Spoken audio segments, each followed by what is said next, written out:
पहली खबर तो यह है दोस्तों ओमान से। जी हाँ, ओमान एक ऐसा देश है जिसने भारत के साथ बहुत बड़ा व्यापार किया है और वो भी किस चीज़ का, मांस का व्यापार किया है। और ये पूरी खबर क्या है हम इस पर बात करेंगे। अब ये पूरी जो प्रधानमंत्री मोदी की मेहनत है वो रंग लाने वाली है। हाँ बिल्कुल रंग लाने वाली है, यानी करोड़ों अरबों खरबों का मांस हमारे देश से सप्लाई होगा। हम इस पूरी खबर पर बात करेंगे और तथ्य और फैक्ट्स के साथ बात करेंगे। साथ में हम ये भी बात करेंगे, खबर आपके सामने है, इजराइल के अंदर में अब एक भारत के एक बहुत बड़े योद्धा का स्टैचू बनेगा। जी हाँ, क्यों बनेगा, किस लिए बनेगा, उसके पीछे उनका मकसद और रीज़न क्या है, हम इस चीज़ को भी समझेंगे। नेपाल ने भारत को लेकर के एक बड़ा अहम फैसला लिया है और वो फैसला कैसा है हम इस पर भी बात करेंगे। दूसरी तरफ हम मुसलमानों को लेकर बात करेंगे। इस वक्त भारत का मुसलमान न घर का न घाट का रह चुका है। लेकिन सबसे पहले आपके सामने ये खबर है, TRT की खबर आपके सामने है, पूरी खबर है आपके सामने लगा देता हूँ, आप पढ़ लीजिएगा। लिखते हैं, वर्तमान में ओमान के बोवाइन मांस आयात का 94% से अधिक हिस्सा भारत से आता है। जी हाँ, भारत ओमान CEPA समझौता।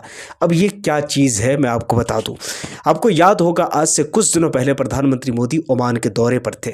जब वो ओमान के दौरे पर थे तब उन्होंने कहा था कि हम ओमान से रिश्तेदारी अच्छी तरह निभाना चाहते हैं, इन द सेंस मतलब बिजनेस। अब ये सारी बिजनेस की जो डीलिंग है वो कैसे हुई है वो मैं आपको बताऊं। ओमान एक ऐसा देश है, बल्कि ओमान ही नहीं गल्फ ऐसा देश है, बल्कि मुस्लिम देश और यूरोप, ऑस्ट्रेलिया छोड़िए, मुझे लगता है भारत और नेपाल और कुछ, मुझे लगता है भारत और कुछ अन्य गिने चुने देश के अलावा पूरी दुनिया मांस खाती है, इसमें कोई शक नहीं है। और बहुत बड़ा इंपोर्ट होता है मांस का भारत से। जी हाँ, आपको कुछ दिनों पहले की एक खबर याद होगा जिस पर मैंने भी अच्छी तरह कवरेज किया था और मैंने ये कहा था कि आखिर उत्तर प्रदेश की सरकार हो या पूरी भारत की सरकार हो, इस वक्त भारत के अंदर में BJP पूरी की पूरी मेजॉरिटी में है। BJP इस वक्त कुछ भी चाहे तो कर सकती है, चाहे वो मुसलमानों के पर्सनल मामले को छेड़खानी करना चाहें और 3 तलाक को बैन करना चाहे तो कर दें, चाहे वो यूनिफॉर्म सिविल कोड यानी UCC लागू करना चाहे वो कर दें। बहुत सारी चीज़ें BJP कर रही है। इसी तरह उम्मीद ये की जा रही थी कि BJP पूरी तरह से इस वक्त भारत के अंदर में गाय के नाम पर हो रहे अत्याचार जुल्म के खिलाफ या तो कोई कड़ी कानून बनाए या नहीं तो भारत की सरकार इस हो रहे अत्याचार पर नज़र दौड़ाते हुए गाय को राष्ट्रीय पशु घोषित करते। योगी आदित्यनाथ ने सत्ता में आने से पहले खुद इस गाय को यानी कि राष्ट्रीय पशु घोषित करने की बात कह रहे थे योगी आदित्यनाथ, मगर जब से वो सत्ता में आए हैं तो बहानेबाजी के सिवा शायद कुछ उसे दिखता नहीं है और मुसलमानों पर लांछन और मुसलमानों पर इल्ज़ाम तराशी के सिवा योगी आदित्यनाथ को शायद कुछ नहीं दिखता है। ठीक इसी तरह से योगी आदित्यनाथ ने कहा था कि गाय हमारी माता है, हम इसको पशु कैसे कहें, पशु तो तुम्हारी बुद्धि है। ये सारी खबरें हमने कवरेज किया हुआ है पिछली वीडियो में। कहने का मतलब सिर्फ इतना है कि इस वक्त BJP सत्ता में है, इससे बढ़िया मौका नहीं हो सकता गाय को राष्ट्र पशु घोषित करने का। मगर मुद्दा तो ये नहीं, मुद्दा तो ये है कि इस वक्त ओमान के साथ जो समझौता हुआ है उस समझौते के तहत 94% से ज़्यादा हिस्सा भारत के अंदर से जाता है, मीट का, मांस का। अब ये जितने भक्त टाइप के लोग हैं, जो जितने आंख बंद करके सरकार को सपोर्ट करते हैं, उनकी नीतियों को सपोर्ट करते हैं, बिल्कुल वो करें, मगर सिर्फ यहाँ पर वो छोटा सा जवाब देते जाएं कि आखिर हमारा देश तो खुद को कहता है कि हम, अब बात बात में जिनकी भावनाएं आहत हो जाती हैं, बताएं कि यहाँ पर 94% से ज़्यादा यानी 94% से ज़्यादा हिस्सा भारत से जा रहा है मांस। क्या यहाँ पर उनकी जो भावनाएं हैं वो आहत होंगी या फिर नहीं होंगी, या फिर वो सरकार की आड़ में या कुछ भी कबूल करने को तैयार बैठे हैं? खबर आपके सामने है, मैं तुक्के में बात नहीं लगा रहा हूं दोस्तों, आपके सामने पूरी खबर है। और आपको पता है कि इस चीज़ की डील खुद प्रधानमंत्री मोदी ने अपने हाथों से की है। आज से कुछ दिनों पहले जब वो ओमान गए थे, गल्फ देशों का दौरा कर रहे थे, विशेषकर ओमान वो गए थे और विशेषकर ओमान से जाकर उन्होंने ये पूरी की पूरी डीलिंग की है। और आज उसी डीलिंग के नतीजे में जो CEPA जो समझौता है वो अब लागू हो रहा है। ये कुल मिलाकर खबर है दोस्तों आपके सामने। मैंने बहुत पहले कहा है कि कभी भी जब आप हज़ारों करोड़ों का मांस, हज़ारों करोड़ों का गोश्त, हज़ारों करोड़ों का मीट जब आप सप्लाई करते हो तो अपने देश के मुसलमानों को लेकर ढोंग करना, ये मुझे लगता है कि दुरुस्त नहीं है, सही नहीं है। खैर, इस देश की जनता बहुत अच्छी तरह जानती है कि इस देश की जनता को क्या करना है, किस तरह इस देश की जनता के साथ खिलवाड़ किया जा रहा है, उनके भावनाओं के साथ खिलवाड़ किया जा रहा है, और ख़ुद उन्हीं के चुने हुए सरकार के द्वारा। कमाल है यार, ऐसे कैसे हो सकता है, कुछ कहा नहीं जा सकता। खैर, खबरों में कुछ और भी खबर जिस पर हम बात करेंगे। तो इस वक्त इजराइल के अंदर में छत्रपति शिवाजी महाराज की बहुत बड़ा स्टेचू बनाने की बात हो रही है, और ये सारी खबर क्या है मैं आपके सामने रखना चाहता हूँ। ये पूरी खबर आपके सामने पहले पढ़िए। कहते हैं इजराइल में स्थापित होगा छत्रपति शिवाजी महाराज का स्टेचू। कमाल ये नहीं है, अगर छत्रपति शिवाजी महाराज का स्टेचू अगर इजराइल में लगता है, कोई बड़ी बात नहीं है, लगना चाहिए। लेकिन मेरा सवाल ये है, इस वक्त ये क्यों लगाया जा रहा है? मैंने आपको बहुत पहले एक चीज़ बताया था इसी वीडियो को, अगर आप रेगुलर देखते हैं और अगर आपको याद हो तो, इस वक्त प्रधानमंत्री मोदी को जिस तरह से बेंजामिन नेतन्याहू ने इजराइल बुलाया, इजराइल बुलाने के बाद उसके 2 दिन के बाद ईरान पर अटैक किया, हमला किया, और उसके नतीजे में जो भारत के जो लंका लगे हैं ना, वो लंका आज तक ख़त्म नहीं हो रहे हैं। सोच कर देखिए कि वहीं पर पाकिस्तान में पेट्रोल और डीजल के दाम कम हो रहे हैं, मगर भारत के अंदर लगातार डीजल और पेट्रोल के दाम बढ़ रहे हैं। आखिर क्यों?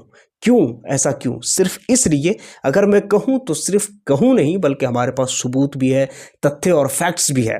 पूरी तरह से मैं इस पर बात भी कर चुका हूँ। कहने का मतलब ये है कि अगर प्रधानमंत्री मोदी अगर उस वक्त इजराइल के साथ अगर वो कनेक्शन नहीं बनाते तो शायद इस वक्त भारत के लोगों को बड़ी अच्छी राहत मिल रही होती, मगर ऐसा कुछ हुआ नहीं। अब इस खबर के क्या मायने हैं, ज़रा इस खबर को देखिए। कहते हैं बीबी बेहतर होगा तुम सावधान रहो वरना तुम अकेले पड़ जाओगे। ये ट्रंप की बोली है, ये ट्रंप की बोली है। सोच कर देखिए कि ट्रंप को भी एहसास है अच्छी तरह कि बेंजामिन नेतन्याहू पूरी दुनिया में किस तरह जलील हो रहा है और पूरी दुनिया में किस तरह वो बेइज्जत हो रहा है, ये एहसास है उसको। और इन तमाम चीज़ों के बीच जहाँ पर ट्रंप का ये बयान आता है, और इस बयान के बाद इजराइल के बेंजामिन नेतन्याहू की तरफ से या उनकी सरकार गवर्नमेंट की तरफ से ये कहा जाता है कि छत्रपति शिवाजी महाराज का स्टेचू बनाया जाएगा। मुझे स्टेचू से कोई प्रॉब्लम नहीं है, मगर प्रॉब्लम इससे है कि बेंजामिन नेतन्याहू आखिर भारत को बलि का बकरा क्यों बनाना चाहता है। पूरी दुनिया में जिस तरह प्रधानमंत्री मोदी वहाँ गए, वहाँ जाने के बाद जिस तरह इजराइल ने जो हरकत करी और भारत को पूरी तरह से बलि का जो बकरा बनाया था, ठीक इसी तरह से अभी भी भारत को बलि का बकरा बनाया जा रहा है। इसमें कोई शक नहीं है कि बेंजामिन नेतन्याहू को अच्छी तरह पता है कि इस वक्त हमारे साथ पूरी दुनिया में कोई भी खड़ा नहीं है, यहाँ तक अमेरिका, जिसने इजराइल को हर कदम पर साथ देने का वादा ही नहीं बल्कि मियाँ बीवी से बढ़ कर के उन दोनों का रिश्ता है।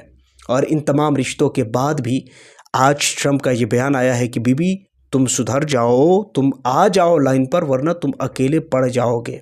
और इस बीच में बेंजामिन नेतन्याहू भारत को अपना बनाना चाहता है, क्योंकि उसे पता है कि इस वक्त अगर कोई हो सकता है तो वो भारत ही हो सकता है।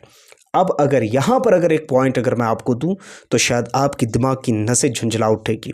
सोच कर देखिए कि प्रधानमंत्री मोदी या हमारी इंटेलिजेंस आखिर इजराइल की ही सपोर्ट क्यों करे, जबकि हमारी पॉलिसी शुरू से तो ये रही नहीं है। हमारी 1947 जब से देश आज़ाद हुआ तब से लेकर अभी तक की हमारी पॉलिसी रही है 2 नेशन थ्योरी की हमारी पॉलिसी रही है। हमने जब भी देखा है और हमने जब भी अपने नेताओं को, अपने लीडर्स को सुना है तो यही सुना है कि 2 स्टेट सॉल्यूशन ही होना चाहिए।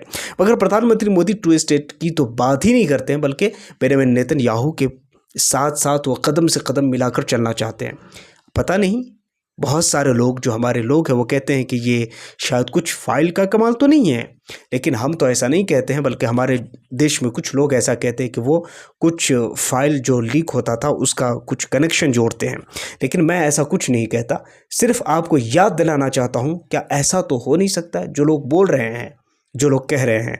अब सोचने वाली बात यह है कि सोचिए कि यहाँ पर पूरी दुनिया जबकि इजराइल का साथ छोड़ रही है तो भारत आखिर इजराइल का साथ क्यों दे। ये एक बहुत बड़ा सवाल है। खैर उसी के साथ कुछ और भी खबरों पर बात करें। खबर यह है दोस्तों, नेपाल से एक बड़ी अहम खबर आई है और खबर यह है कि नेपाल ने हमारे देश का आम लेने से इनकार कर दिया है। भारत की खबर बता रहा हूँ, देखिए पूरी खबर आपके सामने है। नेपाल ने भारत या आम पर लगाया प्रतिबंध, आयात पर रोक, बाजार में खलबली, बढ़ने लगे दाम। अब दो चीज़ आप सोच कर देखिएगा, भारत पे आखिर हर तरफ से अत्याचार और जुल्म की खबरें क्यों आती है। मैं आपको बताऊं, आज से कुछ दिनों पहले जापान ने भी भारत के आम पर प्रतिबंध लगा दिया था और आज नेपाल ने लगा दिया है। अब ये सारी खबर आपको समझनी होगी, इसके पीछे कहानी क्या है।